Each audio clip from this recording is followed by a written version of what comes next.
गंग गणपतये नमो नमः। श्रीमद् वाल्मीकि रामायण अरण्यकांड 75वां सर्ग।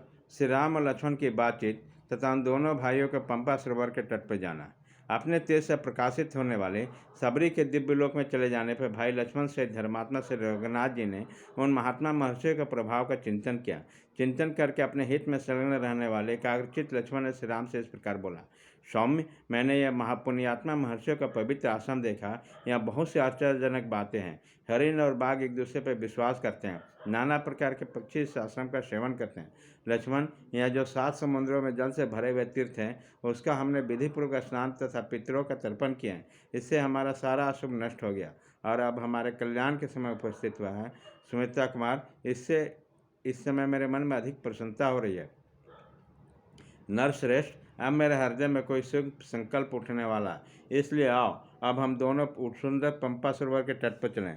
वहाँ से थोड़ी दूरी पर ऋषिमुख पर्वत शोभा पाता था, जिस पर सूर्यपुत्र धर्मात्मा सुग्रीव निवास करते थे। बाली के भय से सदा डरे रहने के कारण वो 4 बानरों के साथ पर्वत पर रहते थे। मैं बानर श्रेष्ठ सुग्रीव से मिलने के लिए उतावला हो रहा हूँ, क्योंकि सीता के अन्वेषण का कारण उन्हीं का दिन है।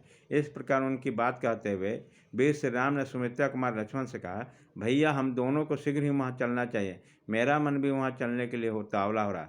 तदंतर प्रजापालक भगवान श्री राम लक्ष्मण के साथ उस आश्रम से निकल के सब और फूलों से लदे हुए नाना प्रकार के वृक्षों को शोभा निहारते हुए पंपा सरोवर के तट पर आए। उस विशाल वन टिटबियों, मोरों, कटफड़ों, तोतों तथा बहुत से पक्षियों के कलरव से गूंज रहा था। श्री राम के मन में सीता जी के मिलने की तीव्र लालसा जाग उठी। इससे संतप्त हुए नाना प्रकार के वृक्षों और भांति भांति के सरोवर को शोभा देखते हुए वह उस उत्तम जलाशय के पास गए। पंपा नाम से प्रसिद्ध वह सरोवर पीने योग्य स्वच्छ जल बहाने वाला था।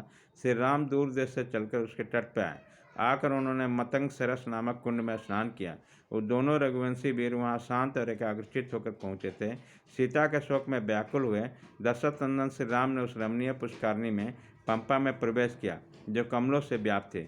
उसके तट पर तिलक, अशोक, नागकेसर, वक्कुल तथा लिचोड़े के वृक्ष उसकी शोभा बढ़ा रहे थे।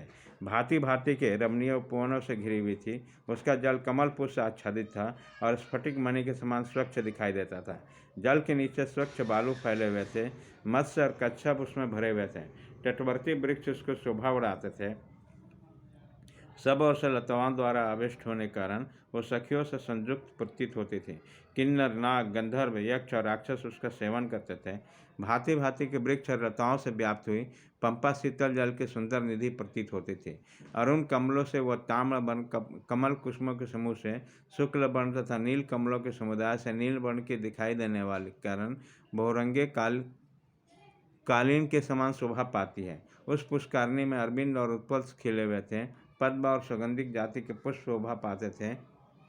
मोर लगी हुई अमराई से घिरी हुई थी तथा मयूरों के केकानाथ वहाँ गूंज रहे थे। सुमित्रा कुमार लक्ष्मण रहित श्री राम ने जब उस मनोहर पंपा को देखा तो उसके हृदय में सीता की वियोग व्यथा उदित उठी।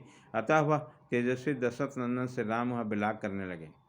तिलक, बिजौड़ा, बट, लोभ, खिले हुए करबीर, पुष्पिक नागकेसर, मालती, कुंड, झाड़ी, भंडार, बरगद, बंजल, अशोक, चितवन, कातक, माधवी लता तथा अनेक नाना प्रकार के वृक्षों से सुशोभित हुई पंपा भांति भांति के वस्त्राभूषण से सजी हुई ज्योति के समान जान पड़ती। उसी तट पर विविध धातुओं मंडित पूर्वोक्त ऋषिमुख नाम से विख्यात पर्वत सुशोभित था।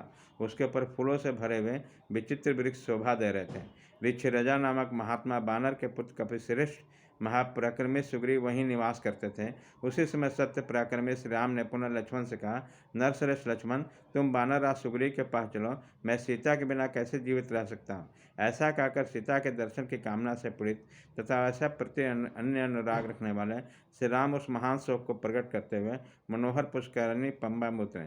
वन की शोभा देखकर क्रमशः वहाँ जाकर लक्ष्मण से श्री राम ने पंपा को देखा। उसके समीवर्ती कानन बड़े सुंदर और दर्शनीय थे।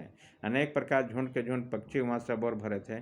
भाई श्री रघुनाथ जी ने पंपा के जल में प्रवेश किया। इस प्रकार श्री वाल्मीकि निर्मित आर्ष रामायण आदि का आपके अरण्यकांड में 75वां सर्ग पूरा हुआ।